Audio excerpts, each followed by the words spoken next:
ಏನ್ ಪೇರೆಂಟ್ಸ್ ನೀವು 2015ರಿಂದಲೂ ಕೂಡ ಪ್ರತಿ ಸಭೆಯಲ್ಲಿ ನಾನು ಬಡ್ಕೊಳ್ತೀನಿ, ಮಕ್ಕಳಿಗೆ 5 ಸಿಗಳನ್ನ ಕೊಡಬೇಡಿ. 1 ಸಿ ಸೆಲ್ ಫೋನ್ ಕೊಡಬೇಡಿ, ಚಾಟಿಂಗ್ ಮಾಡಕ್ ಬಿಡಬೇಡಿ, ಕೇಬಲ್ ಕಿತ್ತಾಕಿ, ಕೆಟ್ಟ ಸಿನಿಮಾಗಳಿಂದ ದೂರ ಇರಿ, ಕ್ರಿಕೆಟ್ ಇಂದ ಆದಷ್ಟು ದೂರ ಇರಿಸಿ ಅಂತ. ಇವತ್ತು ಎತ್ತ ಸಾಕ್ತಾ ಇದ್ದಾರೆ ನಿಮ್ಮ ಮಕ್ಕಳು. ಅಬ್ಸರ್ವ್ ಮಾಡಿದ್ದೀರಾ? ಒಬ್ಬ ಹುಡುಗ ಅಲ್ಲಿ ಮೊಬೈಲ್ ಹಿಡ್ಕೊಂಡು ರೂಮ್ ಒಳಗಡೆ ಸೇರ್ಕೊಂಡ್ರೆ ಗೋಡೆ ಒಡೆಯ ತಕ್ಕಲು ಅವನಿಗೆ ಗೊತ್ತಾಗ್ತಾ ಇಲ್ಲ, ಸೌಂಡ್ ಗೊತ್ತಾಗ್ತಾ ಇಲ್ಲ, ಆ ಲೆವೆಲ್ಗೆ ಅಡಿಕ್ಷನ್ ಆಗಿದ್ದಾನೆ. ಒಬ್ಬ ಹುಡುಗ ಮಲಿಕೊಂಡ್ರೆ ಸಾಕು ಬೆಡ್ಶೀಟ್ ಹೊತ್ಕೋತಾನೆ, ಅವನ್ ರಾತ್ರೆಲ್ಲ ಗೇಮ್ ಮಾಡ್ತಾನೆ, ಬೆಳಿಗ್ಗೆ ಹೊತ್ನಾಗ ಹುಚ್ಚಂತರ ಕಿರ್ಚಾಡ್ತಾನೆ. ಈ ತಂದೆ ತಾಯಿಗಳು ಅವನಿಗೆ ದೆವ್ವ ಹಿಡಿದಿದೆ ಅಂತ ಹೇಳ್ತಾರೆ. ಆದ್ರೆ ದೆವ್ವ ಹಿಡಿದಿರೋದು ಮೊಬೈಲ್ ದೆವ್ವ. ಇನ್ನೊಂದು ಹುಡುಗಿ ಆ ಹುಡುಗನ ಮದುವೆ ಆಗ್ಲೇಬಾರ್ದು, ಇದೇ ಹುಡುಗನ ಮದುವೆ ಆಗ್ಲೇಬೇಕು ಅಂತ ಹೇಳಿ ಬೇರೆ ಬಂದಂತ ಎಲ್ಲಾ ಹುಡುಗರನ್ನ ದೂರ ಮಾಡ್ಲಿಕ್ಕೆ ಯಾರಿಗೂ ಗೊತ್ತಾಗ್ದಾಗೆ ಗುಪ್ತಾಂಗದಲ್ಲಿ ಆ ಮೊಬೈಲ್ ಇಟ್ಕೊಂಡು ಮೆಸೇಜ್ ಕೊಡ್ತಾಳೆ. ಇನ್ನೊಬ್ಬ ಹುಡುಗ ಏನು ಆ ಮೊಬೈಲ್ ಹಿಡ್ಕೊಂಡು ಹುಚ್ಚಂತರ ಕಿರ್ಚಾಡ್ತಾ ಇರ್ತಾನೆ, ತಂದೆ ತಾಯಿಗಳ ಮೇಲೆ ಹೊಡಿತಾ ಇರ್ತಾನೆ. ಅವ್ರು ತಿಳ್ಕೊಂಡಿದ್ರೆ ದೆವ್ವ ಇದೆ ಅಂತ ಹೇಳಿ ಅವನು ಹಿಡ್ಕೊಂಡು ಹಿಂಗೆ. ಇನ್ನೊಬ್ಬ ಹುಡುಗನ್ ನೋಡಿದ್ದೀರಾ? ನೀವೇ ನೋಡಿ, ಹಿಂಗಂತ ಇದೆ ನಿಂಗೆ. ಇದೆಲ್ಲ ಯಾವ್ದು ಗೊತ್ತಾ? ಮೊಬೈಲ್ ಹುಚ್ಚು. ಇವತ್ತು ನಾವು ನೋಡಿದ ಹಾಗೆ ಕುಡುಕತನಕ್ಕೆ ಹೆಚ್ಚು ಬಲಿಯಾದವ್ರನ್ನ ರಿಯಾಬಿಗೆ ಸೇರಿಸ್ತಾ ಇದ್ವಿ, ಮಾನಸಿಕ ರೋಗಿಗಳನ್ನ ರಿಯಾಬಿಗೆ ಸೇರಿಸ್ತಾ ಇದ್ವಿ. ಇವತ್ತು ಸ್ಕ್ರೀನ್ ನಿಂದ ಬಿಡಿಸ್ಲಿಕ್ಕೋಸ್ಕರ ರಿಯಾಬ್ ಪ್ರಾರಂಭ ಆಗಿದೆ. ಅದು ವಯಸ್ಸಾದರ್ಗ ಇಲ್ಲ ಈ ರೀತಿ ಮಾನಸಿಕ ಖಿನ್ನತೆಗೆ ಒಳಗಾಗಿರದ ಇಲ್ಲ.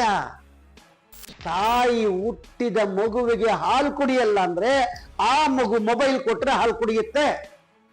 ಹೇಳಿದ ಕೆಲಸ ಮಾಡ್ಬೇಕು ಅಂತಂದ್ರೆ ಆ ಮಗುಗೆ ಮೊಬೈಲ್ ಕೊಟ್ರೆ ಹೇಳಿದ ಕೆಲಸ ಮಾಡ್ತಾನೆ. ಸ್ಕೂಲ್ಗೆ ಹೋಗ್ಬೇಕು ಅಂದ್ರೆ ಮೊಬೈಲ್ ಕೊಟ್ರೆ ಆ ಹುಡುಗ ಸ್ಕೂಲ್ಗೆ ಹೋಗ್ತಾನೆ. ನನಗೆ ಡಿಸ್ಟರ್ಬ್ ಆಗ್ಬಾರ್ದು ತಾಯಿಗೆ ಅಂತಂದ್ರೆ ಮಗುಗೆ ಮೊಬೈಲ್ ಕೊಟ್ಟು ಮೂಲೆಯಲ್ಲಿ ಕೂರಿಸ್ತಾರೆ. ಇವತ್ತು ಯಾವ ಸ್ಥಿತಿಗೆ ಬಂದಿದೆ ಗೊತ್ತಾ? ಆ ಮೊಬೈಲ್ ನಿಂದ ದೂರ ಮಾಡೋಕ್ಕೆ ರಿಯಾಬ್ಗಳು ಪ್ರಾರಂಭ ಆಗ್ತಾ ಇದ್ದೇವೆ. Take care. ಎಂತೆಂತ ವ್ಯವಸ್ಥೆ ಆಗಿದೆ ಅನ್ನೋದನ್ನ ನೀವು ನೋಡಿ. ಅದಕ್ಕಿಂತ ಮುಖ್ಯವಾಗಿ ನಾನು ಹೇಳೋದು, ಅದು ಸೆಲ್ಫಿ. ವಯಸ್ಸಿಗೆ ಬಂದಂತ ಮಗು ನಮ್ಮನ್ನು ಸಾಕ್ತಾನೆ ಅಂತ ಹೇಳಿ ನಂಬ್ಕೊಂಡಿರ್ತಾರೆ. ಇಂಜಿನಿಯರ್, ಸಾಫ್ಟ್ವೇರ್ ಇಂಜಿನಿಯರ್ಗಳು ಅಲ್ಲೆಲ್ಲ ಹೋಗಿ ಸೆಲ್ಫಿ ತಗೊಳಕ್ ಹೋಗಿ ನೀರೊಳಗಡೆ ಬಿದ್ದೋಗಿದ್ದಾರೆ, ಬೆಟ್ಟದಿಂದ ಬಿದ್ದೋಗಿದ್ದಾರೆ, ಮೇಲಿಂದ ಹಿಮಾಲಯ ಪರ್ವತಗಳಿಂದಲೂ ಕೂಡ ಬಿದ್ದೋಗಿದ್ದಾರೆ. ಆ ಮೊಬೈಲ್ ತಗೊಳಕ್ ಹೋಗಿ ಆಕ್ಸಿಡೆಂಟ್ ಆಗಿದೆ. ಸೆಲ್ ಫೋನ್ ಹುಚ್ಚು, ಸ್ಕ್ರೀನಿಂಗ್ ಹುಚ್ಚು, ಟಚ್ ಹುಚ್ಚು, ಮಾತಾಡಬೇಕು ಅಂತ ಹುಚ್ಚು, ಸ್ಕ್ಯಾನಿಂಗ್ ಚಾಟಿಂಗ್ ಮಾಡುವಂತ ಹುಚ್ಚು. ಇವತ್ತು ಕಾಲೇಜ್ ಯುವ ಮನಸ್ಸುಗಳು ಕಾಲೇಜಿಂದ ದೂರ ಆಗಿ ಡ್ರಗ್ಸ್ಗಿಂತ ಅತ್ಯಂತ ಕೆಟ್ಟದಾದ ಚಟ ಇದೆ ಅಂದ್ರೆ, ಮಾನಸಿಕ ಚಟ ಇದೆ ಅಂದ್ರೆ ಮೊಬೈಲ್.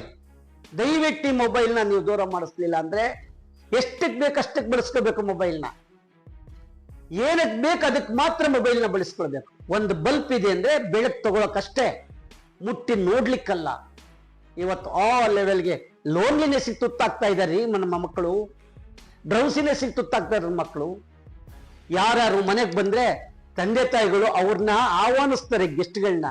ಈ ಮಗು ಏನು ಗೊತ್ತಿಲ್ದಂಗೆ ನನ್ನ ಬಿಸ್ನೆಸ್ ತರ ಮೊಬೈಲ್ ಅಲ್ಲಿ ಇರ್ತಾನೆ. ಮೊದಲು ಒಂದು ಗಾದೆ ಇತ್ತು, ಎಲ್ಲರೂ ಊಟ ಕೂತ್ಕೊಳ್ತಿದ್ರು, ಹಂಚ್ಕೊಳ್ಳೋರು, ಮನಸ್ಸನ್ನು ಹಗುರ ಮಾಡ್ಕೊಳ್ತಾ ಇದ್ರು. ಈಗ ಊಟ ಕೂತ್ಕೊಂಡ ತಕ್ಷಣ ಎಲ್ಲರ ಕೈಲಿ ಒಂದು ಮೊಬೈಲ್ ಇದೆ, ಊಟ ಬಿಡ್ತಾರೆ, ರೂಮ್ಗಳಿಗೆ ಹೋಗಿ ಗಂಟೆಗಟ್ಟಲೆ ಮಾತಾಡ್ತಾರೆ. ಅಲ್ಲಿ ಅನ್ನ ಅಲಸಿದೆ, ಅನ್ನ ಅಲಸಿದ್ರೆ ಮತ್ತೆ ಅನ್ನ ಮಾಡ್ಬೋದು ರೀ, ಮನಸ್ಸುಗಳು ಅಲಸ್ತಾ ಇದೆ, ರೋಗಗಳು ಆಗ್ತಾ ಇದೀವಿ, ಮಾನಸಿಕ ಹುಚ್ಚರಾಗ್ತಾ ಇದೀವಿ ಈ ಮೊಬೈಲ್ನಿಂದ. ಇನ್ನೊಬ್ಬ ಹುಡುಗನ್ ಕರ್ಕೊಂಡ್ಬರ್ತಾರೆ ನಮ್ಮ ಆಸ್ಪತ್ರೆಗೆ, ಡಾಕ್ಟರ್ ಗಿರೀಶ್ ಹತ್ರ.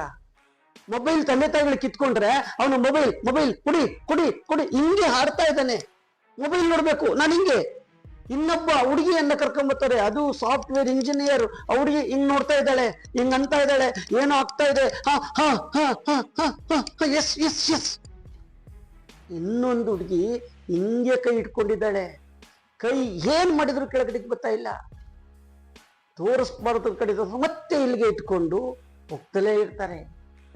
ಮತ್ತೊಂದು ಹುಡುಗಿ ಕಾಲೇಜಿಂದ ಮೊಬೈಲ್ ಇಟ್ಕೊಂಡ್ರೆ ಮನೆ ತಕ್ಕ ಮೊಬೈಲಲ್ಲಿ ಮಾತಾಡ್ಕೊಂಡೇ ಬಂದಿರ್ತಾಳೆ, ಒಂದ್ಸರಿ ಆಕ್ಸಿಡೆಂಟ್ ಆಗತ್ತೆ. ಎಂತ ಸ್ಥಿತಿಗೆ ಬಂದಿದೀವಿ? ಮೊಬೈಲು ಒಂದು ಸಂವಹನವಾಗಿ ಕೆಲಸ ಮಾಡಬೇಕಾಗಿದೆ. ವಿಷಯಗಳನ್ನ ವಿನಿಮಯ ಮಾಡ್ಕೊಳ್ಳಿಕ್ಕಷ್ಟೇ ಮೊಬೈಲ್, ಜೀವನವನ್ನ ಹಾಳು ಮಾಡ್ಲಿಕ್ಕಲ್ಲ. ಸಂಬಂಧಗಳನ್ನ ಬೆಸಿಬೇಕಾದಂಥದ್ದು ಈ ಸಂಬಂಧಗಳನ್ನು ಒಡೆಯುವಂತ ಕೆಲಸ ಮಾಡ್ತಾ ಇದ್ವಿ. ಒಂದು ಗಾಳಿ ಮಾತು ಅಂತ ಹೇಳಿ ಆ ಒಂದು ಸಿನಿಮಾದಲ್ಲಿ ಯಾರೋ ಏನೋ ಹೇಳಿದ್ರು ಅಂತ ಹೇಳಿ ಇಡೀ ಜೀವನವನ್ನ ಹಾಳು ಮಾಡ್ಕೊಳ್ತಾರೆ ಆ ದಂಪತಿಗಳು. ಹಾಗೆ ಈಗ ಏನಾಗಿದೆ ಗೊತ್ತಾ, ಇಲ್ಲಿಂದ ಅಲ್ಲಿಗೆ ಅಲ್ಲಿಂದ ಇಲ್ಲಿಗೆ ಕ್ಷಣಾರ್ಧದಲ್ಲಿ ಚಾಟಿಂಗ್ ಮಾಡ್ತಾ ಹೋಗ್ತಾರೆ. ಅವ್ರಿಗೇನು ಗೊತ್ತಿಲ್ಲ, ಬರೀ ಚಾಟಿಂಗ್ ಮಾಡೋದೇ ಆಗ್ಬಿಟ್ಟಿರುತ್ತೆ. ಚಾಟಿಂಗಲ್ಲೇ ಮತ್ತಲೀನರಾಗ್ಬಿಟ್ಟಿರ್ತಾರೆ. ಇನ್ನೂ ಒಂದು ವಿಷಯ ಗೊತ್ತಾ, ಗೊತ್ತಿರುತ್ತೆ ಬಿಡಿ ನಿಮ್ಗೆ, ಗೊತ್ತಿಲ್ದಲೇ ಇರೋದು ಯಾವುದೂ ಇಲ್ಲ. ನನ್ನ ಮಕ್ಕಳಿಗೆ ಆದ್ರೆ ಮಾತ್ರ ನಾವು ಜಾಗೃತಿ ವಹಿಸ್ತೀವಿ. ಬೇರೆ ಮಕ್ಕಳಿಗೆ ಹಂಗಾಯ್ತಂತೆ ಹೀಗಾಯ್ತಂತೆ ಹಾಗಾಯ್ತಂತೆ ಅಷ್ಟೇ ಮಾತಾಡ್ತೀವಿ.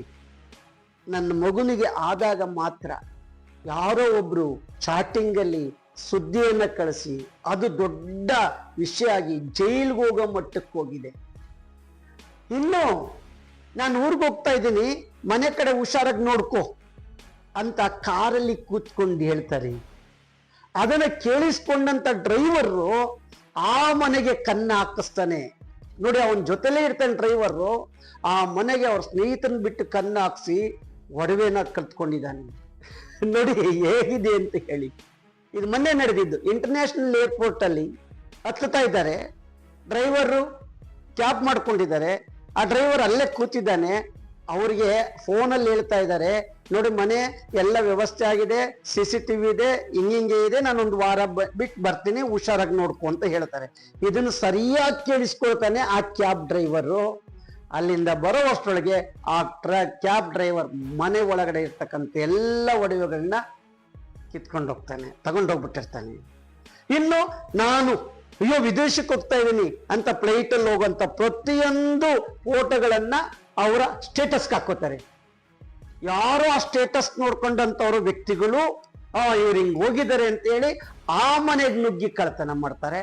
ಅಥವಾ ಆ ತಂದೆ ತಾಯಿಗಳು ಹೋಗಿದ್ದಾರೆ, ಮಗಳು ಒಬ್ಳೇ ಇದ್ದಾರೆ ಅಂತ ಹೇಳಿ ಅಟ್ಯಾಕ್ ಮಾಡಿರುವಂತ ಕೇಸ್ಗಳೇ. ಮೊಬೈಲ್ ಬಂದು ಎಲ್ಲಿಗೆ ಬಂದಿದೆ ಗೊತ್ತಾ? ಗೇಮ್ ಅಡಿಕ್ಷನ್ಗೆ ತುತ್ತಾಗಿದ್ದಾರೆ.